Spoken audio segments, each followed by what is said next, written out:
The thing is that if you look at the class profile, so the average age is 31. That's for sure. But if you look at the breakdown, we do have people in the program that are 25, 26, all the way up to about 35.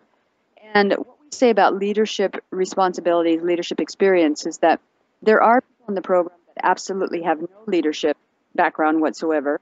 And then there are people who are 34, 35 who've come into the program managing 500 people already. What we're looking for more than anything is we're looking for people who actually have what we call leadership potential.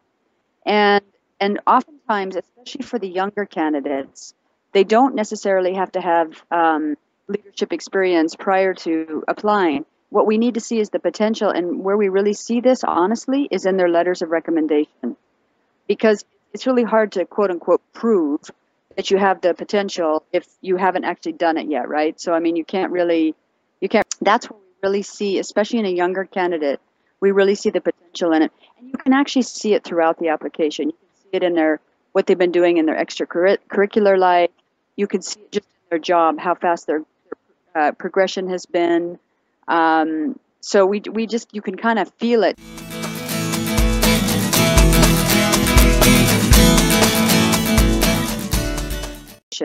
The thing about IMD is that with that brand stamp on their CV, they tend to normally be okay working for top multinationals within Europe. I've been there. I've been at IMD since 2002, and normally we haven't really struggled too much with people being able to stay in Europe, provided that they start their job search early and they have the company give them.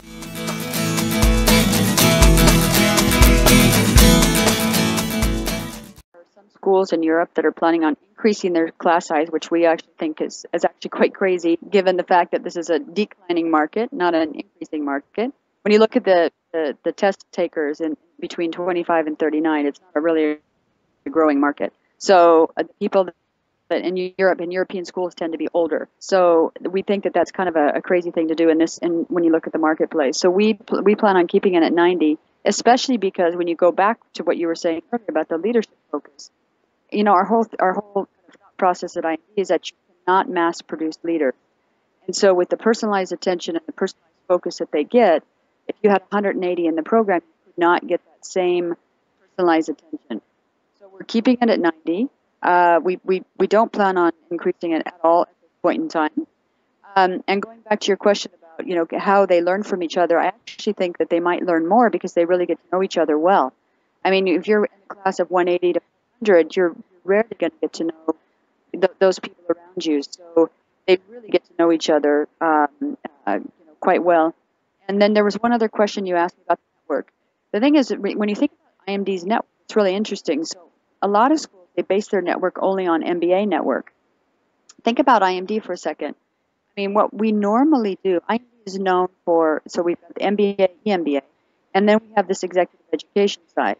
So we train at IMD, okay, on the campus between 8 and 10,000 executives that come from all over the world per year at IMD. So those executives become part of the MBA's network. So they not only have the alums from the MBA.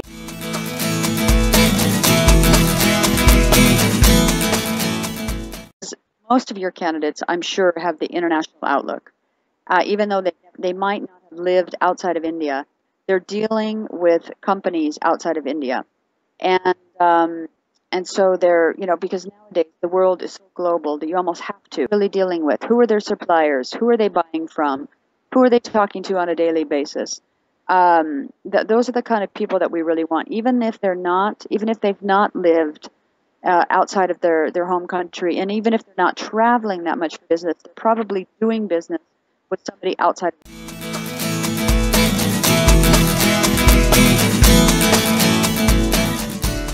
It's when they come in that morning, they get a mini business case, and they're expected to. They have about 35 minutes to prepare a 5-minute presentation.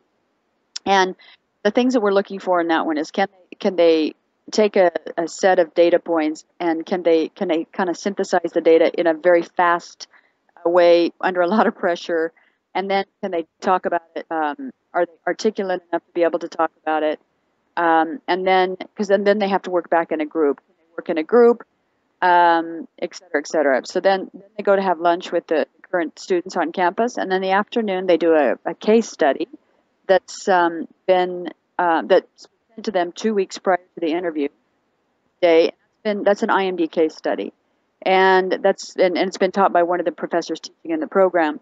And then that one's a little bit different because the pressure's not so much there, but what we're wanting to see is that they prepared for the case, because it's really important that they prepared, and we want to make sure that they know how to extract data. And once again, that they can articulate people who are going to. I mean, we want people, obviously they're going to play nice, but at the same time, we want people that are going to push back when they know somebody's wrong as well. Not obviously in a really super aggressive way, but in a way that actually makes sense for the what's being talked about at that point in time.